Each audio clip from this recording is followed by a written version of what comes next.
trigger warning.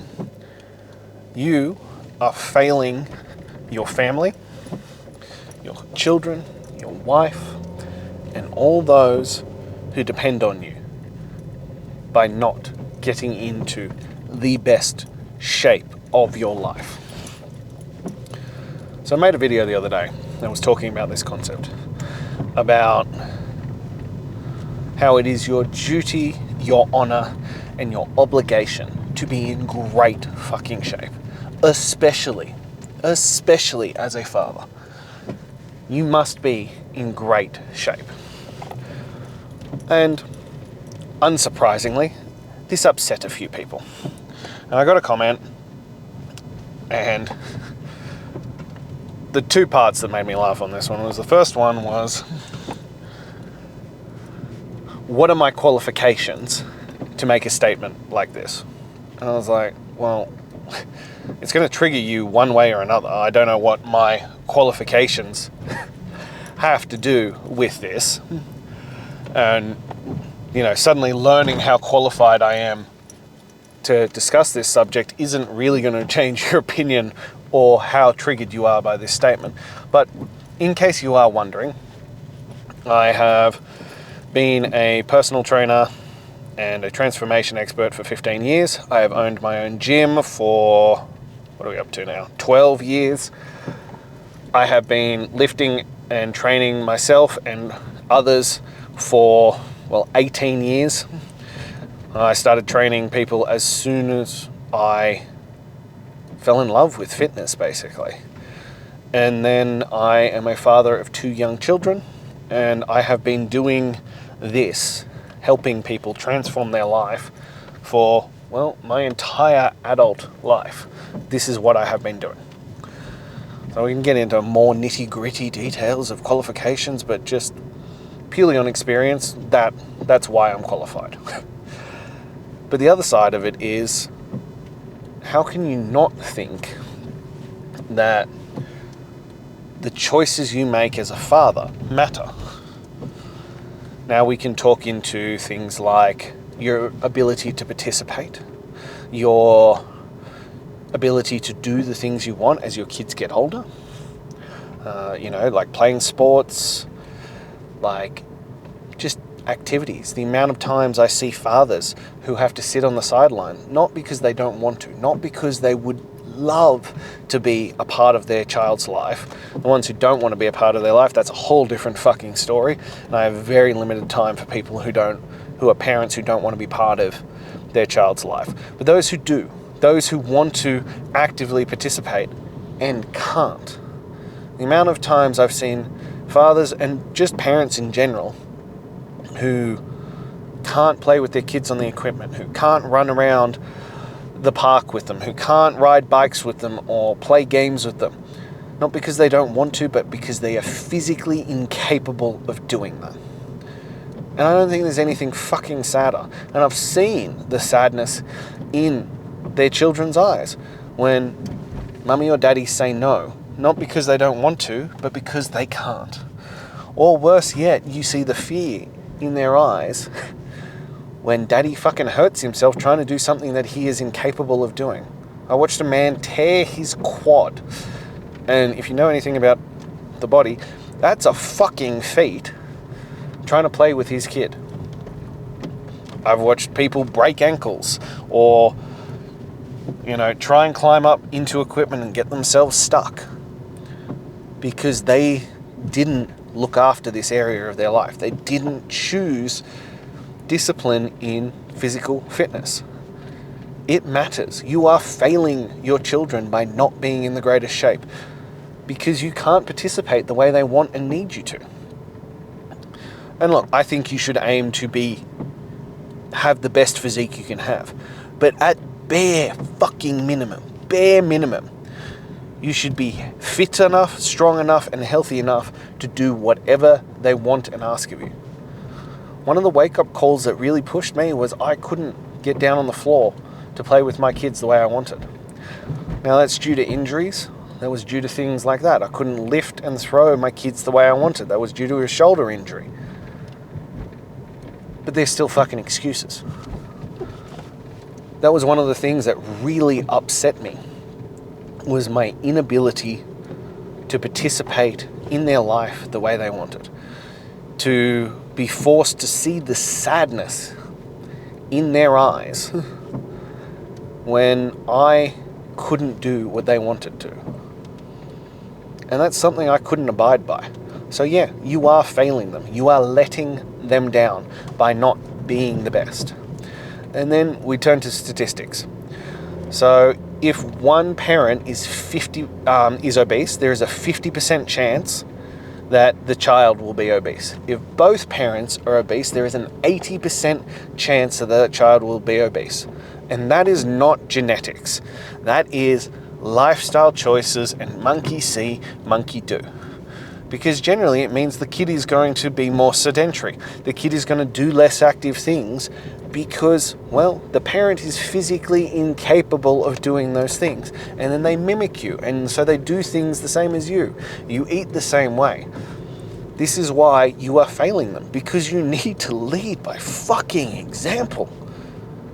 You know, I see these things all the time. Oh, my kids will only eat fucking dino nuggets or chicken nuggets and this kind of stuff. And they're like, oh, I don't know what to do about it. I was like, well, why was that brought into the house in the first place? Why was that presented as an option? Eat the way you want your children to eat. Sit down and eat from them. If you don't know, the best food in the world is taken off mummy and daddy's plates or someone else's plate. So start eating good fucking food, and lo and behold, your children will start eating good fucking food. These are the choices that we make. Grow up with them thinking that working out is normal. Teach them from a very early age that being in great shape is normal. That's just what we do. That working out and exercising and being physically active is fun and enjoyable and just a part of life. And oftentimes, you'll be shocked at what your children are capable of if you just give them the opportunity to do these things. This is why you are failing them by not being in great shape. And then there are other areas like, well, let's be real here. How high is your confidence? And maybe you're the exception to the rule. But I know my confidence was in the fucking toilet when I was out of shape. It was horrendous. I didn't believe in me. My wife didn't believe me when I gave my word. And justifiably so, because I wasn't a man who's keeping his word. You know, the reason why being in great shape is the ultimate symbol of discipline, work ethic, commitment, follow through, is because nobody can do the work for you. It's not like you can drop your body off at the gym and somebody else will fill it in for you. No, it requires fucking effort. It requires consistency. It requires delayed gratification. It requires discipline, focus, grit, mental fortitude, all these kinds of things. It's why I talk about all the time that chasing greatness is building discipline through fitness, because these are the fundamental skills that will build you a great fucking life. These are the skills that will open you up to do the things you want in life. It is the gateway drug to everything you want out of life. So yeah, it matters. The standard that you set for your children matters, because that's what they'll grow up thinking is normal. It's what they'll grow up having ingrained in them. And that was one of the biggest motivating factors for me, is I wanted to make sure that my children grew up with these skills. They didn't have to learn them like down the track, because it is so much harder to learn things like that as an adult. I just want them to grow up with discipline and focus, and we do hard things because hard things are fun. The satisfaction comes from doing things that are difficult. The satisfaction comes from overcoming obstacles. This is the point of life. That we work out and we exercise and we push ourselves because it's fun, and it leads to the opportunities to do the things that we want out of life. To build this foundation early. Because I wasn't gifted with this. I was not blessed with a great physique. I wasn't blessed with great genetics. I wasn't blessed with just having these things. I was fat, I was overweight, and I was bullied until the point of I wanted to commit suicide because I hated my fucking life. And that alone was one of the biggest blessings I've ever had, because it pushed me to find a different way. It pushed me to reinvent myself. And it's a lesson that I have to keep fucking learning over and over and over again, because, well, it wasn't built into me. And it's something that I'm hoping that I can impart onto my children, that they'll never have to go through those extreme hardships in that capacity. I hope they'll willingly take on hardships to overcome, to become the best versions of themselves, but not have them forced upon themselves because, well, they didn't know what discipline was. This is what I talk about when I'm talking that it is your duty, your honor, and your obligation to be in the best fucking shape possible for your children, for your wife, for those around you. And other reasons why you are failing all the people who count on you, all the people who care about you, is because, well, if you aren't doing the work, you aren't being the best version of yourself. You aren't showing up as the best version. And people debate this with me, and I'm like, just think about it logically. Your body is the thing that fuels everything. It's the thing that allows you to do everything in your life. It's where, gets you from places. It determines your energy. It determines your vitality. It determines how you feel. It determines confidence. It determines capacity, capability, all this kind of stuff. How you fuel it, how you look after that, is unquestionably going to affect the other end. It's going to unquestionably affect all the other stuff in your life. So if you treat it like a trash can, just chucking anything and everything into it, of course it's not going to function at its highest level. Of course it's not going to work its best. That's a no-brainer. And the worst part is, for the majority of people, they don't even realize how poorly their body is functioning, how much potential they are leaving on the table, and how much better they could be if they actually made the right choices in life. They actually started to look after themselves and their body.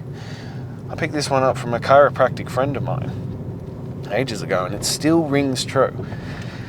He's like, if you ask most people to rank themselves on a scale of 1 to 10, here's a psychological factor for you, and you could get most people to rank themselves on anything. Most people will say 7. Because they know that they're not perfect, but then they think that they're doing a hell of a lot better than they are. And he's like, realistically, most people are somewhere between a 1 and a 3.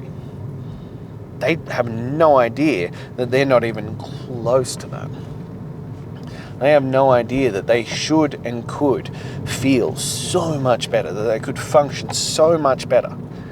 And it is our job to deliver that. It is our job to help them realize how far off they are, and to give them the tools and the accountability to do the work to start pushing towards a 10.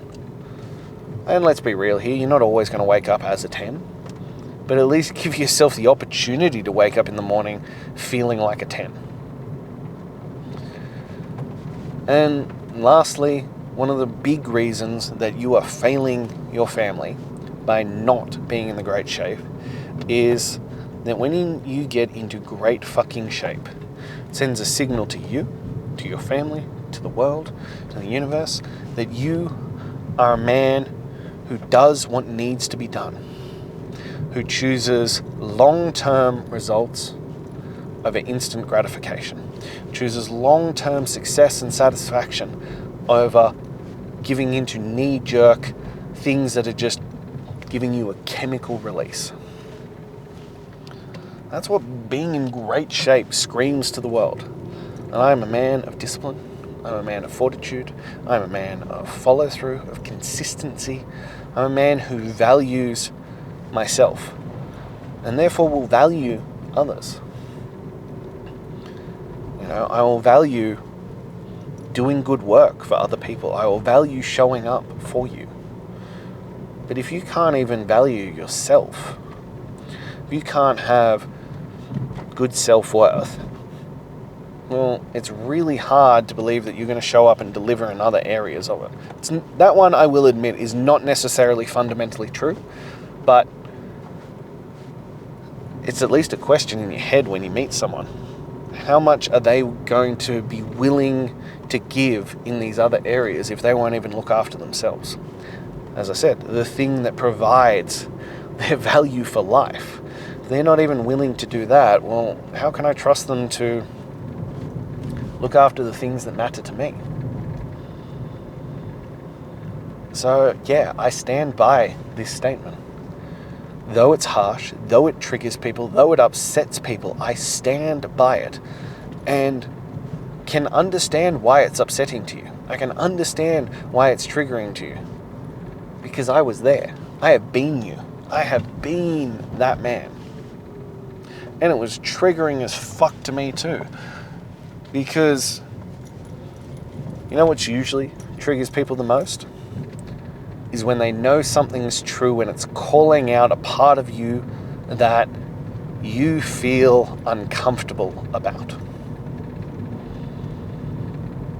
Let that sit for a minute, because I think that is the truest thing, that when people say things and they feel triggered by it, it's usually because you're uncomfortable around it, because you haven't done the work that is required with it, that you are avoiding doing the things that are necessary for it. That's why it triggers you, because they've spoken out loud the words in your head, the things that you are saying to yourself, and they put a fucking spotlight on it, they put a beacon on it.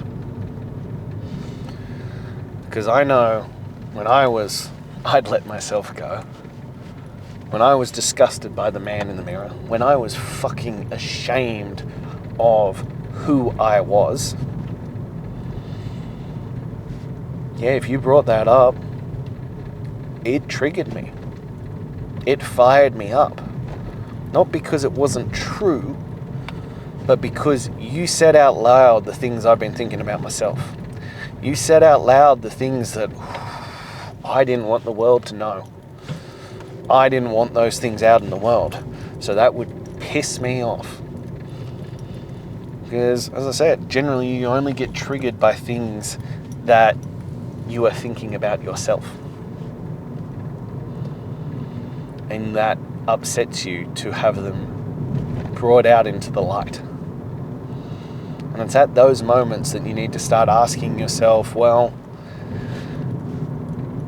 is it upsetting me because it's true? Is it upsetting me because it's true and I'm not doing anything about it? Or have I decided to be affected and upset by things that don't matter? Usually it's going to be because it's true and you're choosing not to do anything about it.